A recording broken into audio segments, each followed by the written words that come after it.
o ke fisi pe mo fua kai whaka o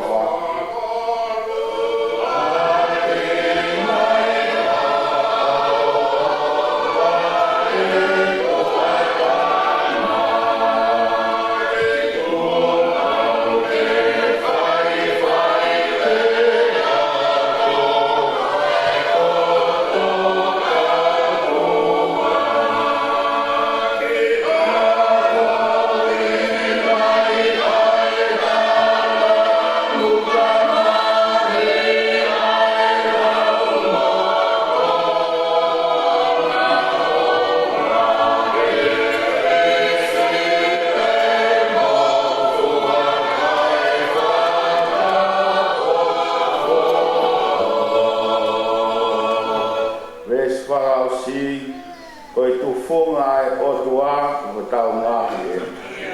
O kutua ia ngā ue ia koe ai ke fuulelei. O kuhaa whakakonga pe koe uhi ke tau tui.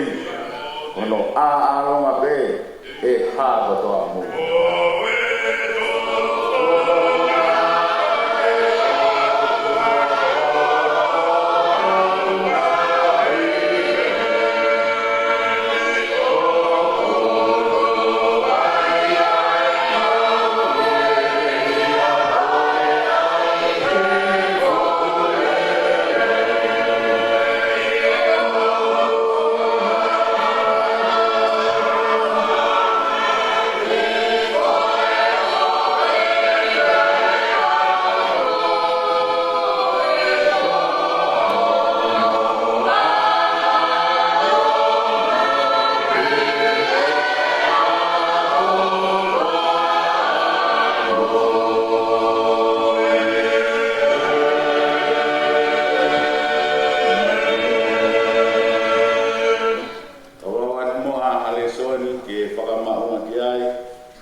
Vai ficar o pamastorio, o kau ngā kau kataheng, sis pamasia,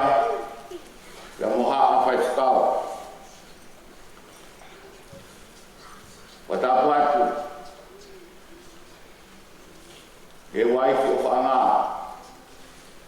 whanau mo e whamiri hono kotope tau ke siasi tau lono ku e a o tua mahmati o tau make ma e pe ki a AISEA FOTU ai a po ne ui ki tau toro e pia whakakolo a koe ata ama moko ke whai pea ki poupou wai vai e le soni na aku lau atu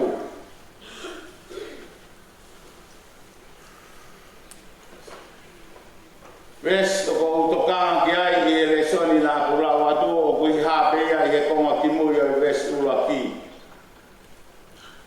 aia o pehe hono whakalea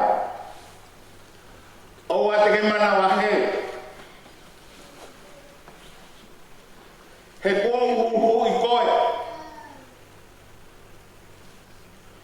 kuohu i noa koe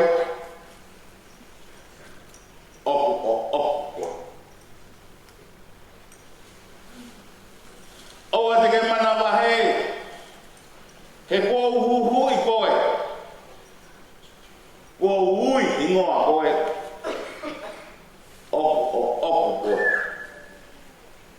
ai aki kawenga te fotu atu ke whakamaunga ki ai ki vai te whai pe ono whakalea koe koloa koe moau ai o kua mahu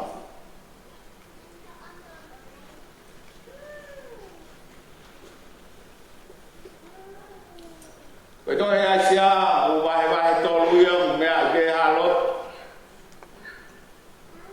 ko AISEA uloaki e wahe uloaki ke wahe tolu mo furu mahi wa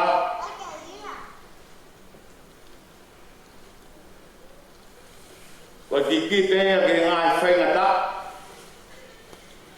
whanonga e Islandi ko hui koe nao talangata ki he otua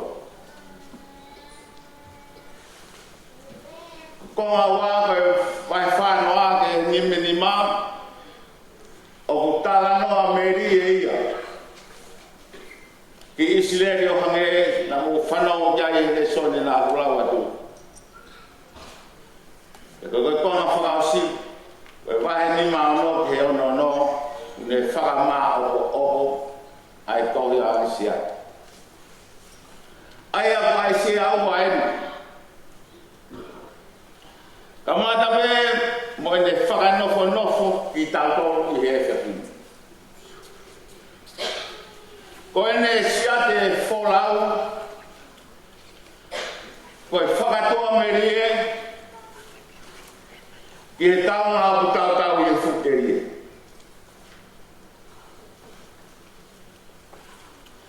Ko he ko AISEA uloaki, ko ne ngā ue, MEA ko ne whai ko ne tala i noa e hoko, ki Islandi koe hui koe nā wafe, e me he otua mafi.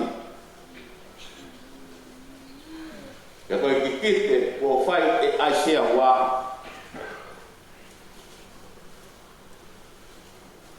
O kone whakahoko mai o kuia e amanaki anga.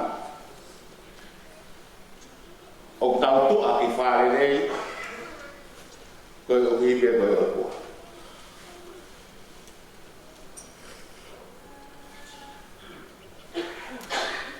E whawhine o ko manatu ki he tānoa e koe whakatuku.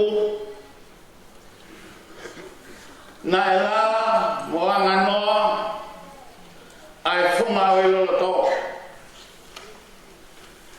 Kana e o whaki e he o tua, ai ikai ke iai. Wholofola ke tuk, mea koto peo ku tau mamata ki ai he universi. Tā lunga, pe mo ki tau tōru whahinga o tangata. Wahau mai he wholofola, na iara no toko kupo o ngā tangata. Koe au pehea e kohe leti, koe au ke whanau, koe au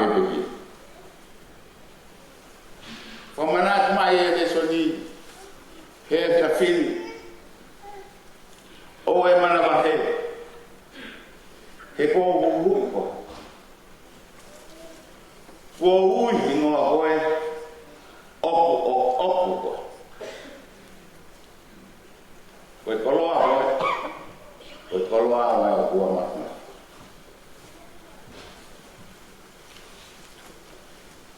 E whakaori ka pau te aha ke e kongkongi, ko tohe mai haku tua ki papa, i hoto api i tua o pehe mai. Opu koe. E whakaafu. Ko mea koe e hoko e lele e te whakakaukau. Ko haina ia o ku fuhuru pehe whau e ne fie mako e koa. Ko pau e iai hafi whiri pe huhu ko o tuana e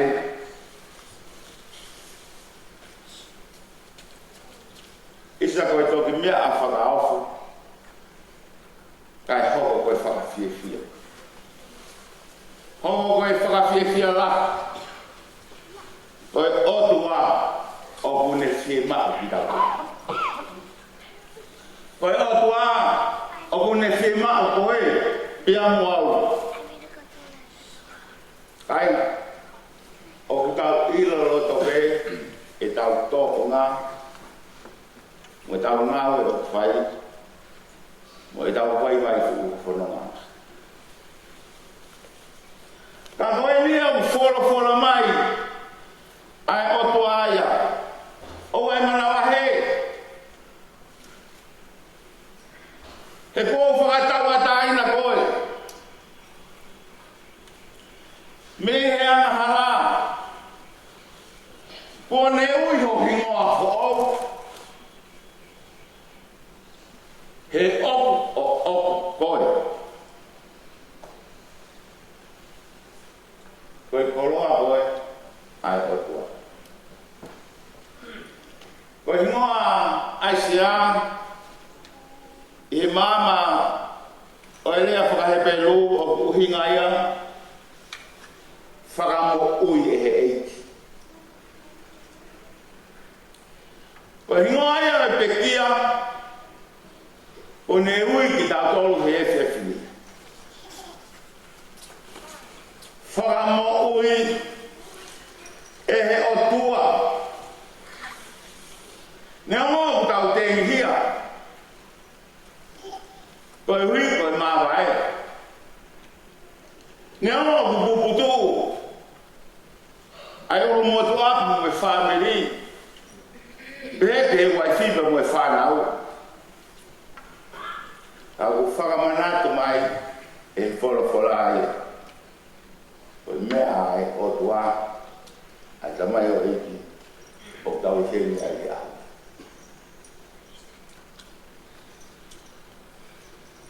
Koe ta whetā mutu i taimi. Ono moni o ko te lau ke e kita. Ai mea kotoa mea koe te lea. Mga tonga he ngai whakakaukau pehe, me a takai o mo ui. Mo e mea aku te rawa. Ka koe hara whanonga, kua tofa he otua, o kutu ma upeo i kai ngatu ai.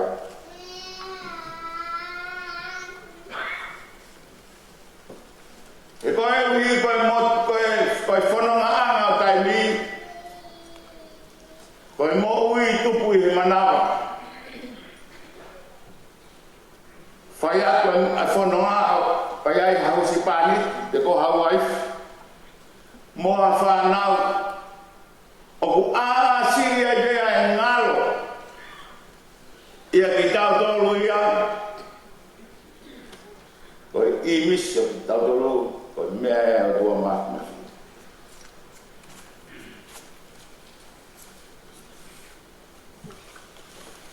Ka mahelo e whakakaukau koe ni i nofo family. Koe hui, koe ua i whiba pe koe se pali din. Hele whakakau ko ene mea ki tā pe koe ne mea koe. O whai te ringa bene mea kutoki. Ka koe hoko koe aho i mate. O kutara noa ki ai toi mari. O kuvete e mate. Pea ha. Pea whewhe hoko atu.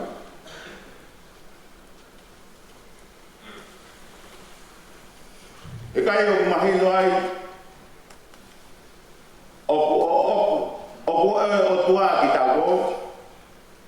He koe hoko atu i tua taimi. Koe mea ia e tua.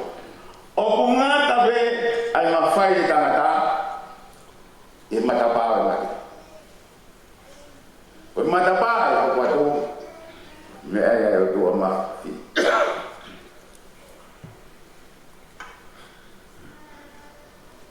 Lainga. Koe kumaheni. Pea mo AISEA FOTU. Mga kuunga pe e Siasi. Koe tangata fie maarie. Koe toko taha tala noa lelei. O kune whai pea whainga tala noa. Ke ranga hatea e mo ui mo pou mai. Ia ki mautoro na e i anga e Siasi.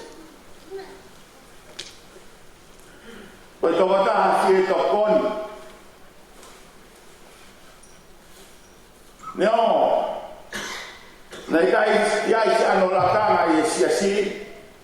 Nei kai no te whenungi. Hana ane ri oa mai. Ane mo ui. Te ngāo ea kesis.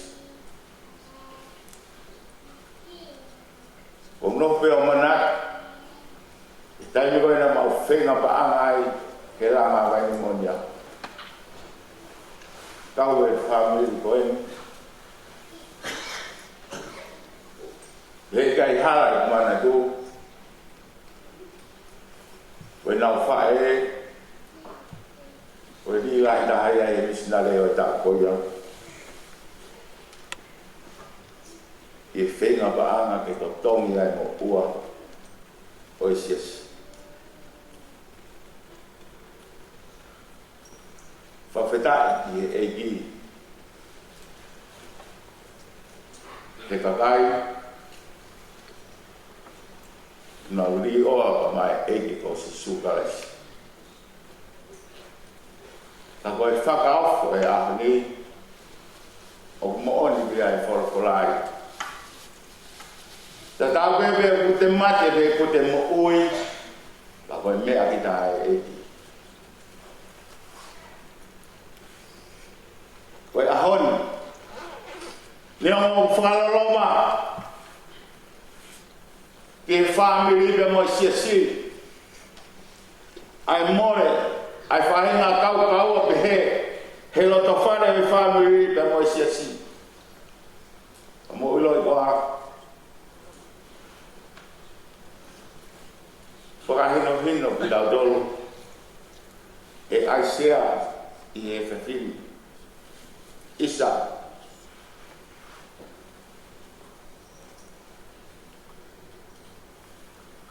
Wah, moa fo o. One ai te ia. Kia te ia he ahoni. Whakamu ui e o tua. One tata ala mai. Te uai whipe mo e whamiri.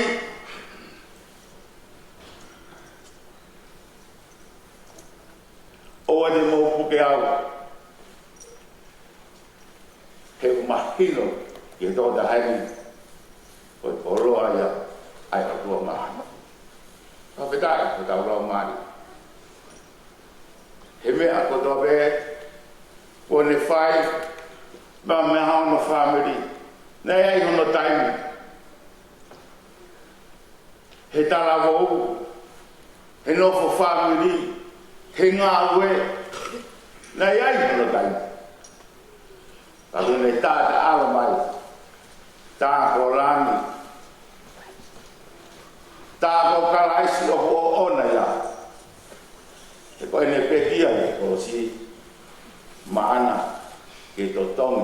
AHO no moa kai tau ka ai nei lo to taniti o ma o bari amala ni mo ko ma lo AISEA e o whakamo o i he otua.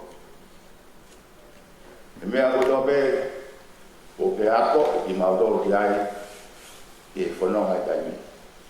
Tawanga ka mo tua mawhi. Ne atu mua hanonga mahu e pare amarani o mo ui. Whaatu mai hanonga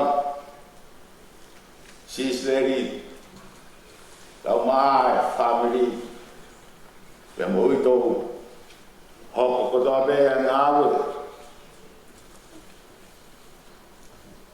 mo ngā awe ko tau manata ki mwere e ki ai ki AISEA whakakoroa i tāne tise ni mo ui hoko ko i lahi i tau anu e ki mahmaki e whanonga o tau pai i mama ko ni au toi ai at o ai mana wahe wo hu koe wo ui nua koe o koe koloa koe ai o tua mahmahi amen.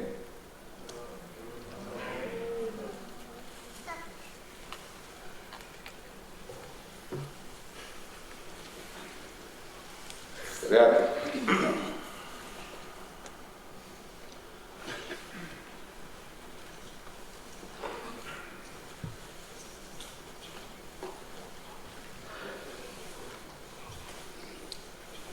Kita voto. Toi o taimi ka mo itanit. Mau puno atu ki a Fiona. Mau tapa fua o fua FAKAEIKI Satai Sihova Ela Eloha Aya Fiona Ane afi ai mo wini ha mo more ngai tau tangata e mau tolo ngā koe taisi hange halau agau e mau mangana kai whakawheta ho maura maari ke taingata koe maurotu o whai ke o tua o kurahi ko koe ai uni walu i taimi mo i taimi ki koe aari whae a Fiona pia ko koe ai o meka koe kamata koe o mea kutoa pe e whaka a au ai nofo taimi ki e tōku mafi ho a whio whakawhetai ai ho maura maari e mahino ki e te kumatoro o ku mau tauhi o tua mo ui ai o tua pune awhioa ki mau tolu e mau where mofafo e mau tua ke mo e mau tango tohi fo kai whakawhetai o kui kai lau hia ai awhiona ki ha tangata o e koe tala noa ai re soni he whewheri kui nau tolu nau tui ki e te koe te ke tāna ki hoka kai mei haha ke molu longa. Te ke tau hiki nau rolo hange kai tala noa e same. Te mau whakamaro atu ai ki a Fiona. Koe konga eni o e tau hiki o whai he a Fiona. O puke whaka atati ki mau tolu he nofa tai mi. Ki mau kou he matapa. Ki tāniki. Whamaro atu ke a Fiona, whainga maari e ko ia, mau tala noa meri e ai, ki ho mau toko ua koe ni kua ui e a Fiona. Ni ongo koe whakamasiwa, ki e loto whare o e whamiri, ki e whau ka au ai ui tau ka moe whanau. Taku moone tala koe whakakoloa ki taniki, MEA ia a Fiona. Ko more atu e o tua ngalo he taimi la yo mau fononga i taimi be ako to be mea ya fion taimi ko yo mau fainga mare ai o kai ki toi mau toi ilo hata taimi ko yo mau poto ai mau tara ko ki mau tol be kai fa be dai o whakamanat mai e a fiona he fononga mau fai taimi o e marawa he ko am si so ko ko i ko e ko koe mea ngā wea a talanoa ke ai e forfra nā ke taki hokakai ka me ispite ka ke ane ha whanua nā ke whakaranga tō pea ke ane aki a holao pea ke whakamo ui nā tōru me me ngā whaingatao e whanua anga kai me maulot e he fias koe ni o tua o whakamalot ki a fiona tau koe ne whituma fulutu koe mo ui e tamai koe ni malo atu ki a fiona he ngā we mai e lau mari e ma pēa fion chien mo hoko a honi o ne tāta alo mai ke te matolu o ne tau ai tau le rei o ne lava ai whakapoe koe ma roto a koe koe loto whare o i whamiri mo e whakakau ao ke whai e whakaheke heka si whulau koe ni a whei kaurala no ai a whiona a ke whakanonga ana tula whakanala e mea kotope whakawhainga mari e ngai whakakau ai whamiri whakimai haimi ka moa keresi ma kina tolu he whanonga anga e tu kena o ilo koe o tua mawhi oku o ki ma tolu e whanonga taimi tāpe kena whakataapa mo e whirei whaifkau ai o tu moe ka mai se tua tāpa mo e se hoku kotope ngai whatongi a mau whai o whakareru si ngai whaingatā e ngai loto whare o ngai whamiri. E ki mau whakia mau mo ui. Nea oi mau kai tau. Te mea ngai aka whenai mau ui mau whakatau tau. Mau kore koto pe ngai mea ne te koe siso o mau whamo ui e meni.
Ni madol fitu ka ina ki kita ki atu o ipe ni ma mo vae o mo aho ha ai aho o mo vete ange e ko fia e fonua o teu e o tau toa o e ka ke ta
keni mga kuna ke ita ko ka mea ka mai na ku ke tamai se na ola mai AHO ni se watu mai se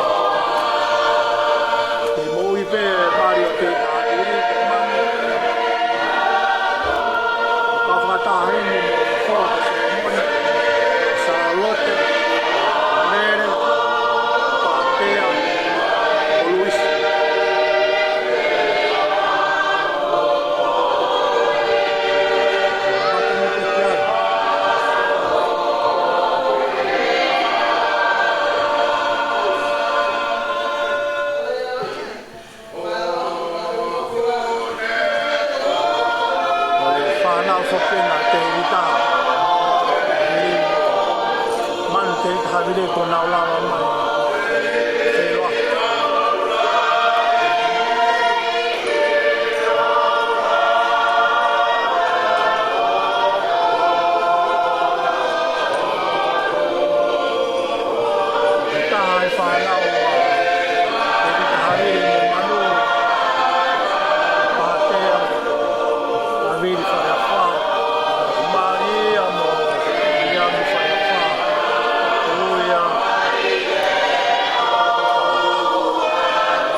me muaki ia te au.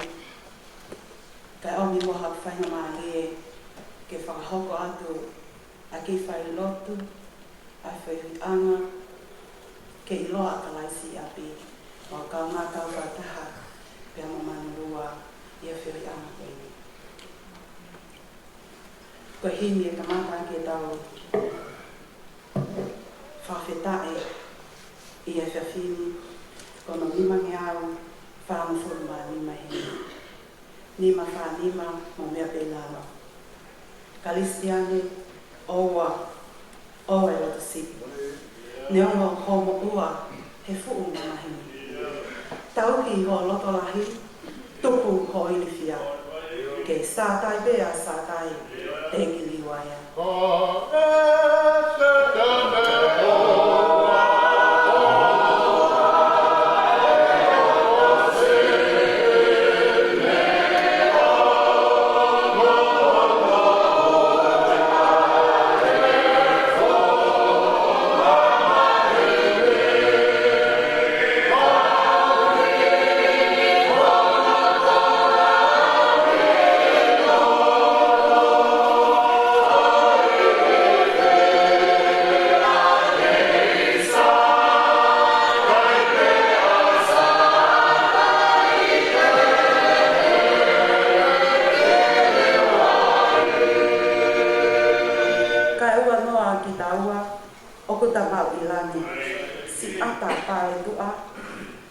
Ke tahanu, te whakatua kōwi, e kai tō hamanu, ka tene awhio.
Ma whafta i te ma whamalo ki a Fiona o whonga ola ai e whiawhi ko eni. e mau ilo e ki o I heni ai a Fiona. Pea tāpea mo e tamasi I o loto lanina, ke mawomi o hu, ke mawomi o whawhitai, ke mawo mai o talatu e ki whawhitai atu. He whakakoloa, nei kai ke mau mohe noa he, nei kai ke mau he mamani koeni, kana mau mohe pe motokanga, he te mau ilo e iai AHO te ke ha ere mai. Pea ko ho ha ere mai o ui ki mau tolu, o fau be ia ha faunga ai a Fiona. O kuke hau be koe ha taini, he kuke hau be koe I ho o taini. O mau whawhitai pe mau whamalo ai I he whiawhiko eni. Tonga nai e ha e mau kau he whiawhiko eni. Mau whamooni ko toa pe lea tangata tahikale I koe e kipe. I o eiki, nā ke hanga o talolo, lea ke talolo e matangi. Pena whanongo ai matangi. Pena amo e tahi ki o e mū. Pea pehe mau whawhtaki. Mau tangi pehe he whiawhiko eni. Heu he aki, ho mau le o, I he loto pea mau ofa. Kai tauma ia o mau hanu pe la longa. Tūnga aia e mau I heni I hoa koeni. Mau whawhitai atu, pea mau whamalo atu e tamai. Heu mau ilo, ko ki mau tolu ko toa pe o mau mau ai a Fiona. Pea uia e mau ngawe ke whai. Pea ko mau ngawe ne o whai ke mau unu mai o whakawhie maali e ke mamahi o matua ki ofi. O ki kai ko mau ihe ni ke mau sio unga. O ki kai ko mau ihe ni ke tala mau lani. Ka mau ihe ni he na ke ui ki mau tolu ke mau mai o kaunga kau whataha pe mo whahu. Pege wito mo te whana. E ka he whaungalo ai te hina tau ke te kai uma a ai tō whawhiri. Mau whawhtai ai pe mau whamalo sisu. He mau ilo o ki heni ai a Fiona. Mau ilo o ki heni ho no ngā. Ka nonga ko ia mama o ia he tatai o ata mai kotoa te. Ko nonga ko ia ne hanga ia holo holo I ho mau o mata. Ko nonga ko ia ki hanga ia whawhiwhia I mau mo. Mau whiwhia ki mau whawhtai I a Fiona. Mau mata ai whawhonga o e wito ka mai ki whanau. Mau mata ai whawhonga o e tua whiwhine ka mai tau ke te. Pea pehe ke ulu motu a. Mau whiwhia he mau ilo. O ku tangi pe ho mau loto he mawai. Ka ko pau pe ho mau atamai. Ko lani ai aki te mau whenga te ki ai. Hangai whawhonga mai si hoa. Mau loto ko hi I hoa koeni. Ko e whahu. Na mo whatongia o fuesia I he pōkoeni. Mau whamalo e mau whawhtai ke te koe. Ko hi ko e whaitape kina I a Fiona e wito ka mai ki whanau paia. Mau loto o kole hoto ngā ka mo whemali e. Mau loto o kole eiki haiki o glahi ke matatale ai whaingataa ko huki tonu I loto whare koe. Mau whamalo kia te koe sisu kai whangaro e mau loto isi ka la ani. Pea mo e mawai, pea mo e tonga ane ka koe toko ua. Koe mawai o mamahi. Koe whekita o mamahi. Ka mau kore o no ngā mo whemali. Ke ara mai a Fiona. Whai no milihi ki nā tonu. Hi koe whangataa o kuki tonu I loto whai koe. Isa nā ngāwe ulmotu a. Pehe ke toina e whanu. O mau hapai o tuku ki ho awhio sisu. Tuku haki ho awhio ke whai mai me langina.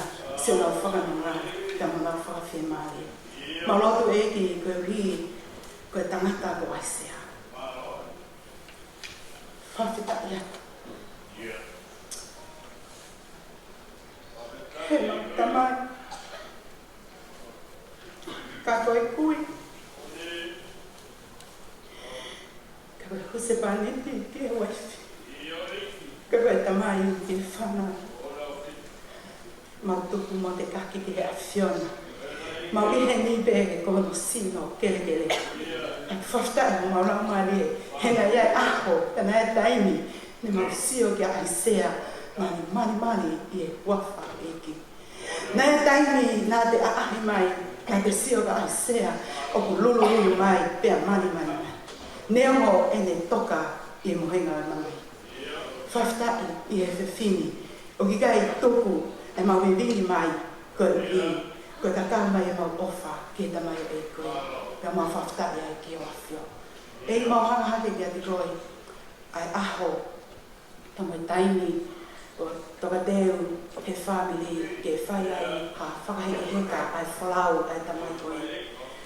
Mau kore, ke whakaalo maalia na tula, ta ke whakawhainga maalia e mea kotoa pe, eki, koe uhi, koe whakaheke heka ai whalau ni.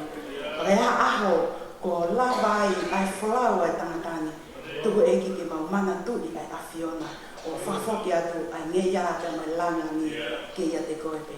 Eki, o kaunanga o kutu uni, mo ni pe le asa siwa, ko au ni whikau ia. O kutu ai sinoa, ka wo eki ai whikau, ia ko pau ke tanu fua, ia pau ke tani ui ki o ngawe. Ko mau lotu ia mai mau whaamo, ke hoko mai, o ke eiki, pe ke pule ai pe i mau ui, o mau kore ko tana mi ani, ia ka raisi, ka koe pe o mau whaamo ui.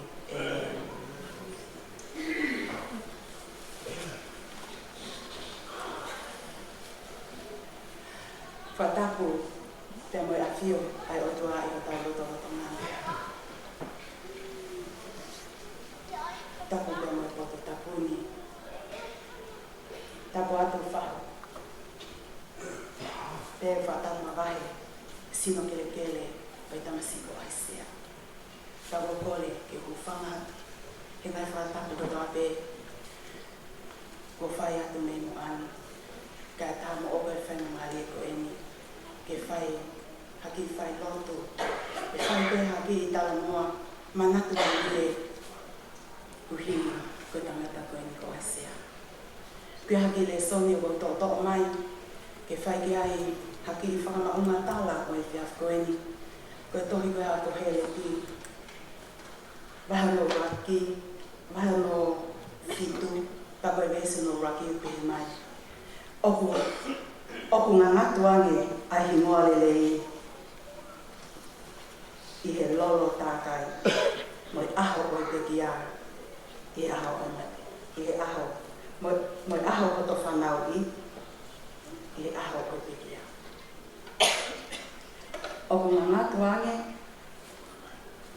ai hingoa lelei i he lolo tākai moi aho o te kia i he aho o to whanau i.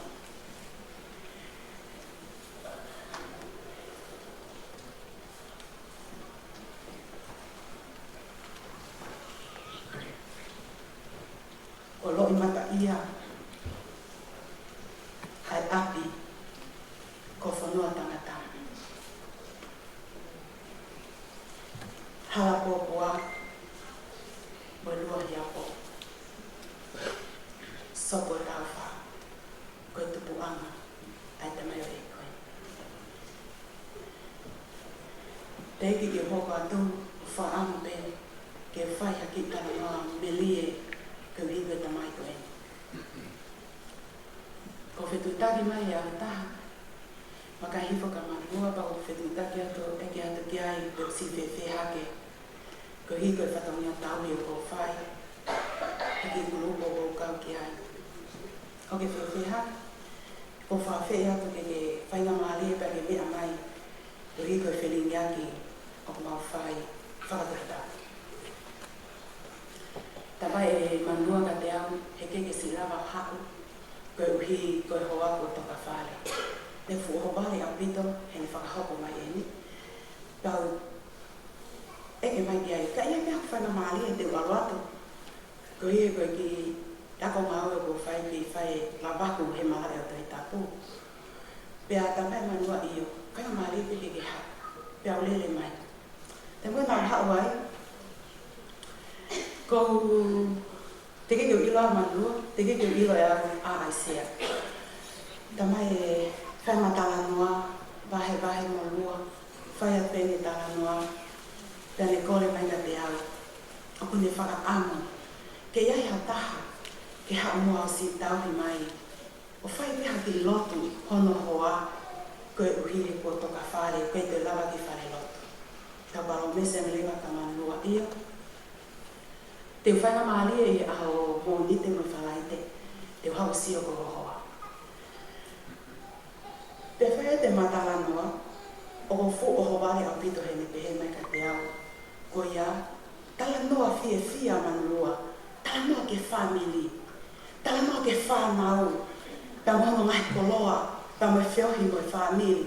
Pe hao mai ne tala noa o ako mai ke AISEA. Pa ne tala mai o maua ki soko tau whaahau. Ai o ki longo, pau ki hatu. Ko hai o kulu mai, ta te whakahoko mai. Taki nei whakahoko mai ai e manulua, na mulawe e hinoa. Kana e te giai ke usio au ia AISEA. Nā kua ngoi, ko tai mieni ke upe loa ke mo AISEA. He koe whaamiri koe ni, o ku mahino pe hona tuunga whale i e soko tau whaahau. I he ako, i he ngā oe, mo mea mau ngā mima. Pea pilo pe ia, ai ki whaamiri koe ni i soko. Pana atu nau whaina maali e lewa, ke uhu atu he fofo taimi nau sio ai ka AISEA, ko uhu atu mohe pea AISEA. Hu atu whai re lo, pea whai ake nesi koe ni e i lotu. Aia koe aho mo ni te, ko ha, ko te ala te whalaite. Ko ala koe, ke tu o whaa koe, alo a ahi koe ka AISEA, ta mai manua ka. O PFT AISEA, i aho whalaite, ko tang eo, sai te whao, ke whai peha maki i lotu. Fo i taimeni ko hao sio ka AISEA, o ku aho no whakuna, tapu ange mo AISEA. Ko hao ia e aho ia, o ku fia ia, ko lea atu au, o ku kai ke longo mai haleo, ka ko whakatoka nga e hono ngutu whanga whakatapu, o ku hane ka lea. Ko talange kia ke ilo ko aho birthday ien, ta mea AISEA iyo. Whai o ki ako naki ko ta AISEA, ko hotoko tona. Taku ange te mo koe o koe ki hawafi e poto ke piate ke wale mate ku whanga whandaku. Ka kou siatu ko hotoko tona, hake o ke tari te hawaka ki taimi. Kou siako no ki fofonga mari. Osi, whai e lotu, puhi mono keke. Ka koe ai ke wau, hiki hake AISEA no ki nima. Na mau i loto pe. Ko wala hifo mo fia, lulu. Ko talani, mahalo si fie lea ma AISEA. Ko talani AISEA, ko tau fitu ni mai. Ko tau whatoi tapu, ko tau e fitu mafuru. Ka ko owa hongu ke tau e fitu ni ma. Tai mini, o te ke te whakakau koe kata. Pea ka pau, o ko ke ngoi hoku leo, pake hanga ki kuku mai hoku ni ma. Ai o ko mo e ki kuku hoku ni ma. AISEA, o koe te ke whanongo mai ka koe tala noa ke kia koe, ka iai ha taimi, ke whakakau ai, te ke hamea, ke whimao ke tukuange, AISEA tukuange koe. Hana koe ke e ki, pia teo e wholau. Ko ho tau whitu mo fulu tupu e. Hiri pe me ai, ko whoki pi aki, pia koe ai koe ke toi ango a ahi, tu wha, ko whalea mai, tala mai rua, ko AISEA i whalmaha. Nā whenga te wani whalmaha, kai mea pamu, me kai hau whaina mahali e. Tu upei tu a whalmaha ki, whai pea e lotu, o si bauha. Ko toto eke mai pe kalua, pe o whewhe tangata. Pea koe ne tali, o ksaipe, pe haka taimi, utange ai wito, mai whakahoko ange, ko whakahoko lai tangata.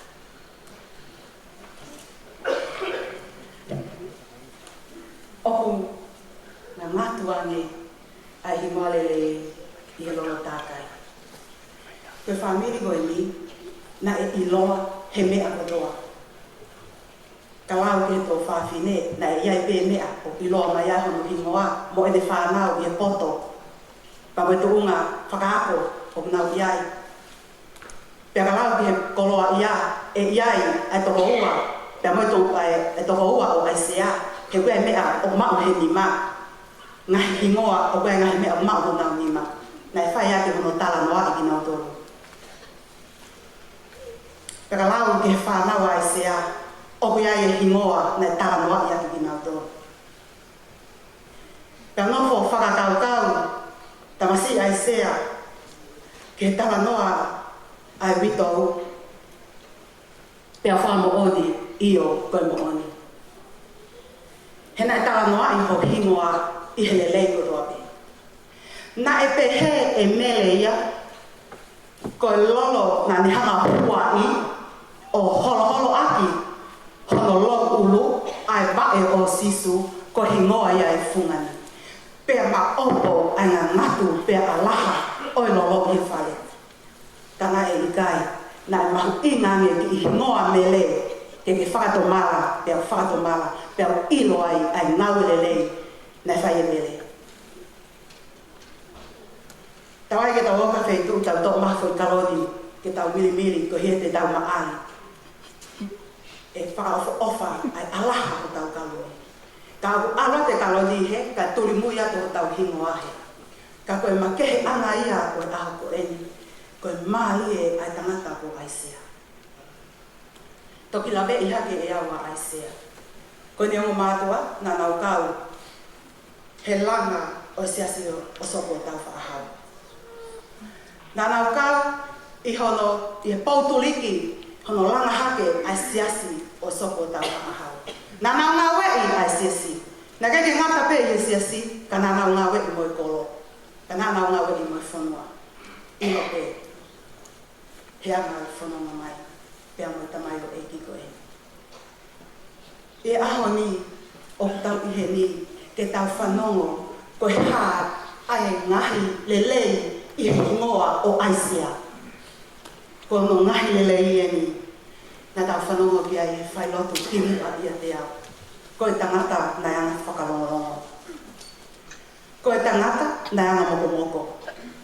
Na kai ke mawe AISEA mea hono ni ma, pea si o lalo ia ki hataha. Pe poto e ne whānau, pea whakakaukau ke mahiti ai hono tuuma. Kana hau pe me api mo le voloko ia, o lere a kai pe le voloko ia, pea ko ene tokani o kune kei lere aki pe ai le voloko ia. Tau mai ke tau whawhetai ha o tua te he. He nai hoko hono i misi o whaka i misi i ho o ia AISEA. Koe aho ni, o bigai i loi ai taimi ne wha ele ia i a AISEA hu whangai whatapu. Koe mea pena tau i loi, koe pā mai tau noa ko wha ele ia AISEA pe ai mono i moa. Pea tupua AISEA e pagi tau ilo koe hae tu unga. Na ia AISEA. Nā ngā wei AISEA ia ai aho ko eni. Pea koe aho ni, tau tā noa ki hingo AISEA kako ne toka. Tau tala noa i lelei ai ngā ue nei whai AISEA. Whewhe koe, whewhe au, mo ta whanua. E iai nei ha aho. E hoko mai a uia e ki a toe pia mo au, koe hae mea e tō hake. Ki ngā ue koko whai, koe tahai ne whanga ki ngā ue o blumonu mai. Monu ia ki nā tōru kau whai whikau, koe ia mō ngahi pot Siasi. Koe ngā ue koko whai, koe whai evangeli ope.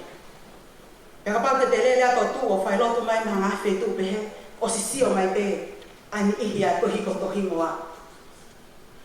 Ka ko whawheta, to o hingoa, kai ai eiko sisu kalaisi, ke la venga monu ai i a koe. AISEA, ko o whai ka koe.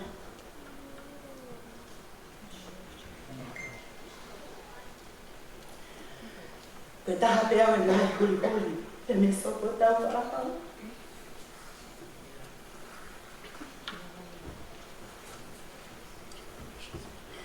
Nē kei te wamana, te tūha hoa pēni. Ke uka ono tala noa i koe, i a koe. Kai whawhetai, koe e ko sisu karaisi. Ne tau uho tahai. Pe tau mātuku mai, pe me soko tāwha, pe tau mai o fua. Pene ama pe fe fua, o mau fua ai, hau mau ai ahipe ke mau talia ke whaia whina ngaro e awhio. Ako o whaka koe, wholawa AISEA.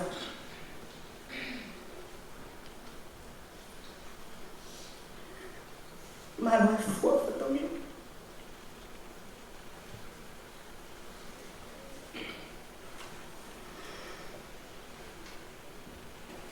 Te mau whainga tu, mau bitong. Tu whiwhine, ka maa, tēne family, ke api, tohi te iai. Ke tohi kotoa o mau himoa, ke tohi o maui. Amen.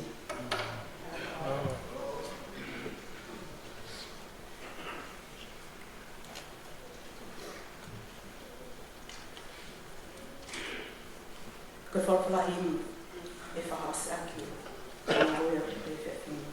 Ko tōni au, wangu whulma tōru e himu. Tōru la tōru, Moonia pe rara ki tau te.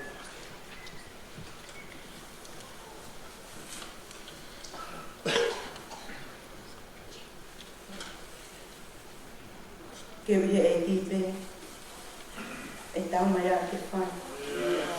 Ko he mati a lea ko ia ki hoku atamai. He mau whono ngāu, kau hanghani whai, o hiki te niti o whai ki he wani.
Kai owa ke wasia, he mau whanongao kau hanga whai, o hiki te niti o whai e rani.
whai mea